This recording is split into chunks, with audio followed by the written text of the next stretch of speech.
Good morning, you guys. Now that I'm in Seoul, I'm going to be showing you guys what I eat and never gain weight. I know it sounds too good to be true, right? But just keep in mind that I do exercise. And I do have a busy day, so I'm just gonna be showing you guys what I eat and what kind of choices that I make in Korea. If you guys know, I go to a lot of popjibs, aka which is like, it's like between fast food and restaurants in Korea. But popjibs are just like a quick Korean food places where a lot of corporate people who work, just a lot of people who just go and get quick lunch and dinner. They have everything from jigaes, stews, to Korean fast food, to rice, to everything. But these are very tricky. Trust me, you have to follow what I'm eating. So in the morning, it's pretty simple. I just start off with my yogurt. Now, it's hard to find Greek yogurt in Korea, or you can find Greek yogurt, but it's like 3 times the price. Sometimes I just get Activia plain yogurt with absolutely no other sugar and flavors in it, and I pretty much try to eat whatever fruit I have for the day. I know the other day I had some strawberries. Today, I just have my grapes here. These are just Korean grapes. That's pretty much my breakfast. I think now I'm gonna be going to the Mart Korean supermarket. You can't eat out all the time, but I know when you're busy, I do have to eat out, but at least one meal. So here we go.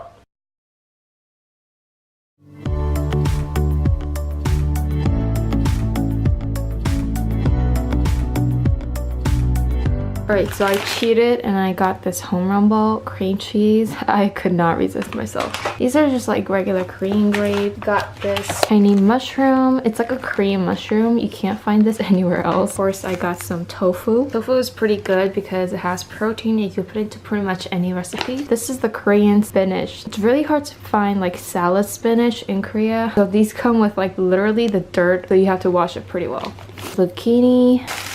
This is another green that I've got. It's really hard to find like regular lettuce and arugula. These were like the only like vegetables I could find. Some spaghetti. This is not whole wheat spaghetti. Again, in Korea, it's hard to find whole wheat stuff here. Alright, so I put my spinach, my mushroom, and my pasta's cut. And I cut some zucchini, and I'm gonna put this as my salad. So all these vegetables have a lot of water content, so I don't need to add any oil.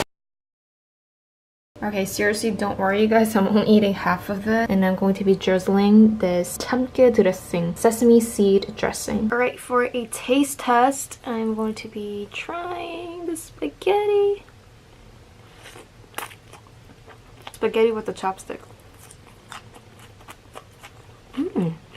It's actually pretty bomb.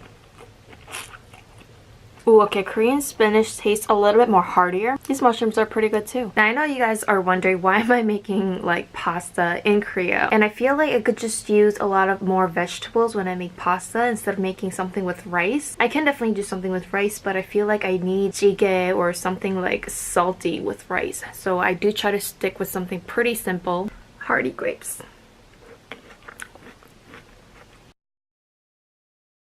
Here I am at the regular Korean popjibs. This is the section of the Korean fast food. You see some rice cakes, noodles, and frozen dumplings. Not too much nutritional value in my opinion. And then here we are at the rice/stew menu. Just a lot of sodium. It makes you eat the whole bowl of rice. It does taste really good, and you do see like cutlets, but they're all fried food. So I decided to keep it with the classic Korean kimbap. You could customize it any way you want. There's fresh vegetables inside. They do give you a side of kimchi and yellow radish, but I try to stay away from those. It's pretty much the only fresh thing that I could pick. A second option, I got a salmon roll. Now this has rice on the outside. It's great because I feel like they use less rice on these and more vegetables inside.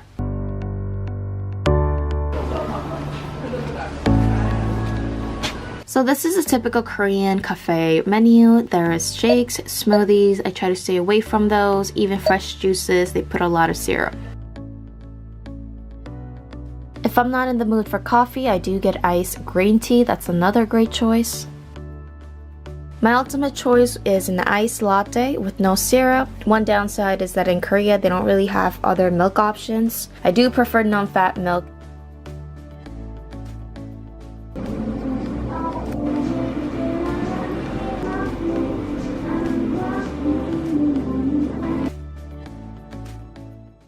Alright guys, it's dinner time. I've changed some of my clothes. I'm getting hungry. And I was thinking like, where else can I go and eat some Korean food except the places that I always go to? But when you're eating alone, like the papjip is like the only place that you could go to. Never alone. Let's go and see what other choices that I can make. I ended up getting a bibimbap. That was the only menu in the item that has fresh vegetables. It's steaming hot. It's delicious. It has eggs, extra protein. Other options, they don't really have fresh vegetable options, so stick with bibimbap.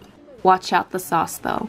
Alright, in Korea you have to wear a mask because apparently the pollution is pretty bad right now. If you see the whole menu, everything is like jjigae, everything is like bunjik, which is like Korean street food. It has a lot of sodium. What can I eat that has at least fresh vegetables? That's not kimbap. So the only thing I could think of was the torso bibimbap, which does have white rice. It's a lot of carbs, but never finish the rice. Jjigae has a lot of sodium and you have to eat the whole entire bowl, or make sure you eat the whole entire bowl because it's pretty like salty. So I'd rather not stick to the jjigae. Otherwise, in the menu there are something called tonkatsu. But tonkatsu is basically fried pork cutlets, fried food, and it comes with like a little bit of salad and white rice, so not that much nutritional value. Whenever I go to these papjips, what I look at is nutritional value. Like, what nutrition can I get from eating this dish? I know these are really boring choices, but if you want to be healthy, it ain't easy. On my way back, I did get some groceries and I found this thing where it's make your own okonomiyaki at home. And okonomiyaki is not too bad because basically like cabbage. I'm gonna make that. I love okonomiyaki. I got myself just a huge piece of cabbage. That is all I need. It says to put bacon, but I am not gonna put bacon, too much fat. So I just made my cabbage mix. It came with a flour mix. I only put half of it. It's like if I just put the whole thing, I feel like it's going to be too much flour. Do you guys hear that crispiness? Not too much, you guys, not too much.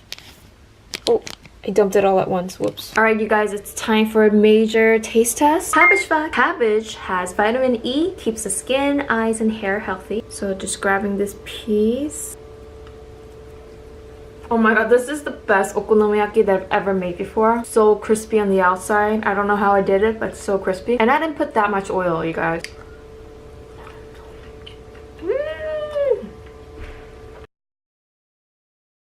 Okay, I'm kind of like cheating. It's like instant of all instant foods. I'm so worried about eating this, but it's pretty late. I don't feel like cooking up anything. I was at the Pyeonijam or 7-Eleven and I was like, what can I eat? At least that's healthy. And there's nothing. Legit nothing. So I was like, whatever I eat, it's not going to be healthy. So let me just pick one that I just want to eat. This one has 420 calories for this one little bowl of pretty much fake cheese and noodles. This home run bowl, which is like cream cheese flavor, this pastry puffs only has about 260 calories. And this honey chip, which is like pretty like popular in Korea, has 220 calories. But you can snack on this, or you could snack on fruits, which has probably less than half the calories. This is my favorite rice cake. This is a sweet pumpkin rice cake. I only have about 2 a day or 2 a snack. And in Korea, with tons of restaurants and friends always calling you out to go out to eat, it's really hard to stick to the diet. But you guys, I just shared some little bit tips when you go to the cafe, when you go to like food places. Always try to stick with like the most bland food as possible. There's about 100 food places per little like square meter in Korea. So I feel like that's one thing that's pretty much hard to try and stick to the diet. Bring your own snacks, bring your own fruits and vegetables when you go to work. So I hope that if you guys come to Korea that you'll be able to find these tips and tips. What the heck am I saying? You know, when I'm in Korea, like I told you, it's actually more challenging for me. Also, in Korea, there isn't like a calorie list, so you'll kind of end up just ordering whatever you want. So that's pretty dangerous. And see you guys later. Hey guys, don't go anywhere. I have some news for you guys. I just want to let you guys know that I have started my own Patreon page. I'm sure you guys know what Patreon is by now. The reason why I've started my Patreon page is so I can continue to create content for you guys. I love doing these things and I just need your help. On Patreon, you guys could request whatever videos you guys would like to see next, song covers, and so much more. So the link is down below and I thank you guys so much. I just need your help and I hope to see you guys next in my video.